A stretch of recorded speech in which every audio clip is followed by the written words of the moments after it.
All right, St. John's takes on Xavier, and that's going to be a 6:30 p.m. Eastern tip-off on Wednesday, February 16th, 2022. Happy Wednesday to you. The weekend's right around the corner. And when it comes to this ball game here, Xavier's -8 with the total at 150.5. And for those of you who don't already know, my name is Brock Page, and I do sports picks for free right here on YouTube. I also sell my personal sports bets on brockpage.com. And we have packages on that website beginning at just $1.99. And the link for that package is in the description section below. Now, real quick, guys, if you find yourself enjoying this video here today, please feel free to give it a thumbs up by smashing that like button. And if you haven't done so already, please feel free to hit that subscribe button and share this video with all your gambling buddies, your sports betting friends, your golf buddies. I'd love to connect with you and your crew on a daily basis. But anyway, going back to the game here, Xavier is actually one of the better defensive teams in the Big East. They're actually allowing only 63 points a game at home. And they're limiting their competition to just 39% shooting from the field there. Now, when it comes to the offensive production in this one, Jack Nunge is averaging over 13 points a game along with 7 rebounds. Meanwhile, Paul Scruggs is scoring over a dozen points a game himself along with 4 boards and 4 assists. Those guys being their top performing scorers on the roster. Now, Xavier's done a really nice job of grabbing offensive rebounds at home. They're taking on a St. John's team who allows just way too many points on the road. They really need to tighten things up defensively. The Red Storm's allowing 77 points a game when they travel. And they're also letting their competition make nearly 40% of their three-pointers against them in that very same category. Now, St. John's lost 5 out of their last 8 when traveling. They also find themselves just 1-9 straight up in their last 10 meetings with Xavier. So if you're into historical trends, you certainly want to think about that one there. Now, when it comes to the injury report, Alexander is questionable for St. John's. Meanwhile, for Xavier, Johnson is questionable for them. When it comes to the total in this one, Xavier saw 6 out of their last 10 outings fall under the line. The Musketeers are also 60% to the under on their home court. Meanwhile, St. John's went 70% to the under in their last 10 themselves. I'm going to lean towards Xavier -8 in the under 150.5. Next contest, it is going to be Boston College versus Notre Dame, and that's going to be a 7 o'clock Eastern start time. Notre Dame is -9 with a total at 131. Now, the Irish have been playing some really good basketball here lately. They're actually 8-1 straight up in their last 9, and they've played some incredibly tough defense in South Bend. Notre Dame allows only 62 points a game at home, and they're limiting their competition to just 29% shooting from three-land there. Now, scoring-wise, Dane Goodwin is drilling 47% of his three-pointers, and he's also averaging 14 points a game. This guy's been virtually automatic from three-land. Meanwhile, Blake Wesley, he's scoring 14 points a night himself, along with 3 boards and a couple assists. Now, the Irish are amongst the best three-point shooting teams in the ACC. They're taking on a Boston College team who's got little offensive firepower themselves. Not only did these guys lose 7 out of their last 8 on the road, they're actually averaging only 59 points a game when they travel. And if that wasn't bad enough, BC's making just 35% of their shots from the field away from home. When it comes to the total in this one, Boston College saw 4 out of their last 5 fall under the line, and those were unders against the likes of Duke, Syracuse, and North Carolina. Meanwhile, Notre Dame, on the other side of things, they went 4-1 to the under in their last 5 themselves, 60% to the under in their last 10 meetings with Boston College. So if you're into historical trends, once again, plenty of unders to go around. I'm going to lean toward Notre Dame -9 in the under 131. Next matchup, it is going to be Illinois versus Rutgers, 7 o'clock Eastern start time. Illinois is -3.5 with the total at 135. And as good as the Illini have been here this season, they've really struggled covering the point spread here recently. They actually failed to cover against the likes of Northwestern and Purdue in their last couple of ball games. And they also went just 3-7 against the spread in their last 10. And even though there's really not much to nitpick when it comes to Illinois, this is a very good team, a very well-rounded basketball team. But you do got to keep in mind that their opponents are connecting on 73% of their free throws against them when they travel. Very weird, quirky trend there. But when Illinois puts their opponents to the line, they make them pay. So definitely something to think about. Now they're taking on a scrappy Rutgers team who's 12-2 straight up at the rack this year, and they're amongst the best defensive home teams in the Big Ten. The Scarlet Knights allow only 59 points a game in front of their home fans, and they're limiting their competition to just 39% shooting from the field in that same category. Now, when it comes to offensive production in this one, Ron Harper Jr. is drilling 41% of his three-pointers.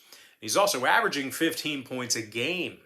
Meanwhile, Geo Baker is scoring 12.5 points per contest himself, along with a couple of boards and 4 assists.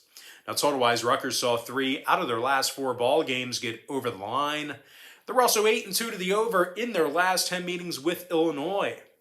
Meanwhile, the Illini saw overs recently against Purdue, Wisconsin, and Maryland. I'm going to lean toward Rutgers plus 3.5, keeping this one close, and the over 135.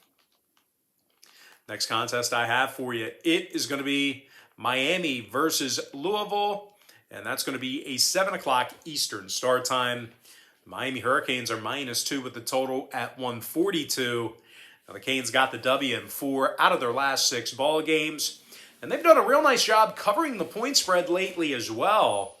Now, out of Miami's last 10 ball games, they actually successfully covered the number in 70% of those contests.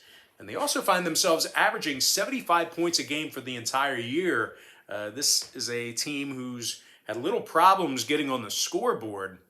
Now, when it comes to the roster here, it's Cameron McGusty, who's averaging over 17.5 points a game, along with 5 boards and a couple assists. Meanwhile, Isaiah Wong is scoring 15 points a game himself, along with 4 boards and a couple assists as well. They're taking on a Louisville team who lost their last 6 straight, and they also failed to cover in 12 out of their last 14. This is a team who does not cash in very many tickets, only when you fade them. Now, the Cardinals have had significant problems on the offensive end of the court this year. They're averaging only 68 points a game, and they're shooting just 31% from beyond the arc. Now, total-wise, Louisville went 6-3 to the under in their last 9 ball games. Meanwhile, Miami's 70% to the under in their last 10 themselves. As a matter of fact, the Canes are currently 6-2 to the under in their last 8 on the road. I'm going to lean toward Miami -2 and the under 142. All right, next contest I have for you, it is going to be Mississippi State versus Alabama, 7 o'clock Eastern start time. Bama's -6 with a total at 150. Now, the Crimson Tide's been very tough to beat at home this season. They're 11-2 straight up in Tuscaloosa, and they're scoring 80 points a game in front of their home fans. Jaden Shackelford is scoring over 17 points a game, along with 5 rebounds. Meanwhile, Javon Quinterly scoring over 13.5 points per contest himself, along with 3 boards and 4 assists. Now, the Crimson Tide is in the top 15 in the nation in scoring on average per contest. They're also in the top 25 in offensive boards per game. Now, they're taking on a struggling Mississippi State program who actually lost 5 out of their last 6, and they've yet to win a road game this year. They are winless on the road. Now, the Bulldogs allow over 75 points per contest when they travel. No real surprise there. They're obviously struggling defensively on the road. Meanwhile, offensively, they're actually making just 24% of their three-pointers away from home. So these guys cannot connect on the 3 ball when traveling either. Now, total-wise, Mississippi State went 60% to the over in their last 10 ball games. They also allowed 75 points a game in their last 10 meetings with Alabama. Meanwhile, the Crimson Tide, on the other side of things, they went 60% to the over in their last 10 themselves. Bama's also 16-9 to the over for the entire season. I'm going to lean toward Alabama -6 and the over 150. Next matchup, it is going to be Seton Hall versus Yukon, 8:30 p.m. East. Yukon's minus 5.5 at home with the total at 136. Now the Huskies have been real good this year on their home court. They're 10-2 straight up at the Gamble Pavilion, and they're scoring 82 points a game there. R.J. Cole's averaging over 16 points per contest, along with 3 boards and 4.5 assists. Meanwhile, Tyrese Martin's drilling over 45% of his shots from three-land, and also averages 13 points a game. Now, when it comes to rebounding the basketball, well, we're looking at a Yukon team who's very good underneath the basket. There's really not many out there that can do it better than the Huskies. These guys are currently in the top 10 in the country in offensive rebounding per contest. Now, they're taking on a Seton Hall team who failed to cover in 7 out of their last 10 ball games, and they've had significant problems shooting the basketball on the road. And as a matter of fact, the Pirates are making just 39% of their field goals away from their home court this year. And when it comes to the total in this one, Seton Hall saw overs recently against the likes of Nova, Xavier, and Georgetown. Meanwhile, Yukon went 70% to the over in their last 10 themselves. Now, the Huskies are also 8-4 to the over in their last dozen contests at home. Come on, spit it out. I'm going to lean toward Yukon minus 5.5 and the over 136. Next contest I have for you. It is going to be Baylor versus Texas Tech. That's going to be a 9 o'clock Eastern showdown. Texas Tech is -2 at home with the total at 136.5. That's the total, 136.5. Now, Texas Tech has been unbeatable at home this season. They're 15-0 straight up at the United Supermarkets Arena. They also went 12-3 against the spread in those victories. So this is a team that cashes in all their tickets at home. Now, the Red Raiders play some of the best defense in the entire country. They're actually in the top 3 in defensive rebounding per game at home. And they're also in the top 15 in defensive field goal percentage. And for a little bit more perspective, the Red Raiders are allowing only 58 points a game in front of their home fans. Very tough to get on the scoreboard against them. Now, speaking of scoring, Bryson Williams, he's drilling 46% of his shots from beyond the arc. He's also averaging 13 points a game along with 4.5 rebounds. Meanwhile, Terry Shannon scoring 11 points a game himself along with 2.5 boards. Texas Tech is averaging 81 points a game at home, and they're making nearly 52% of their field goals in that same category. They're taking on a Baylor team who struggles grabbing offensive boards on the road. They're also shooting just 68% from the foul line this year. Now, injury-wise, LJ Cryer is still battling an injury. He's questionable for tonight's action. Meanwhile, for Texas Tech, McCullough, Calhoun, and Allen, they're all listed as questionable for them. When it comes to the total in this one, 3 out of Texas Tech's last 5 fell under the line.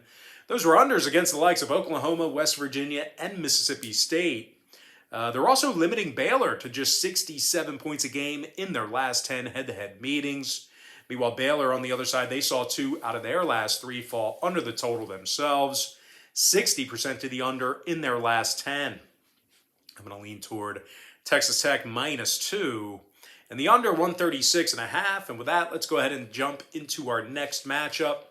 It's some Big Ten action. I'm talking about Purdue versus Northwestern. And that's going to be a 9 o'clock Eastern start time. Purdue's -6 with the total at 147. And although Purdue's been terrific on the offensive end of the court this season, they've struggled covering the number in certain areas. Now, for one, they failed to cover the point spread in 4 out of their last 6 ball games, with failures to cover coming against the likes of Maryland, Michigan, and Ohio State.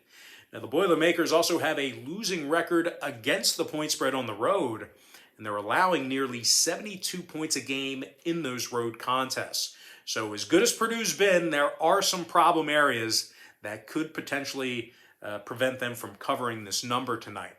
Now, they're taking on a Northwestern team who scores a lot of points at the Welsh Ryan Arena. The Cats are scoring 77 points a game on their home court. And they're led by Boo Buie, the best name in the business. He's scoring over 15 points a game along with 2 boards and 4 assists.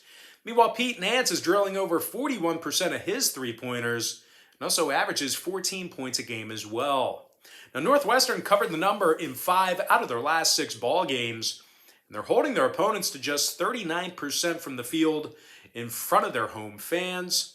Now, when it comes to the total in this one, Northwestern saw overs recently with the likes of Nebraska, Rutgers, and Michigan.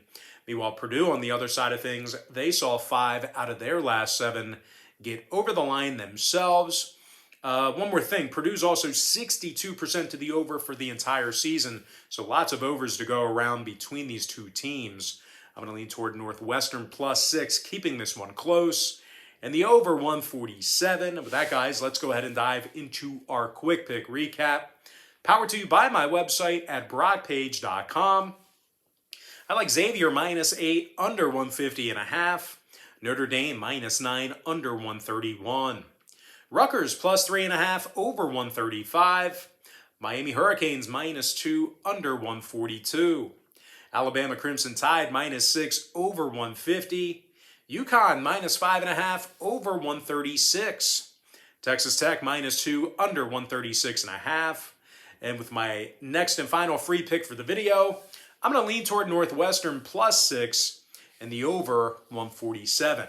Now, guys, as far as all the other games go across the country, we're going to include free picks for those in the comments section below. I'm not going to verbally go over those games, but there's a big slate. I'm going to, pop those predictions down in the comments section below so you guys can take a look at those. But anyway, guys, got to thank you for joining me right here on YouTube.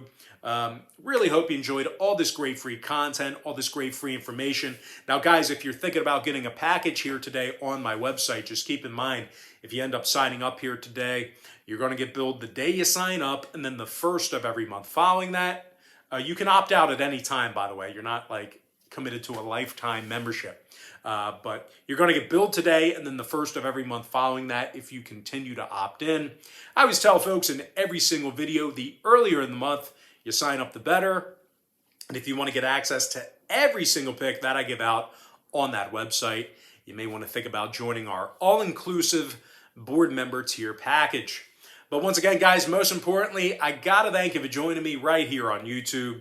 Really hope you enjoyed all this great free content, all this great free information. And with that said, guys, happy Wednesday to you. Happy hump day to you. And I look forward to seeing you later on today on my website at brockpage.com.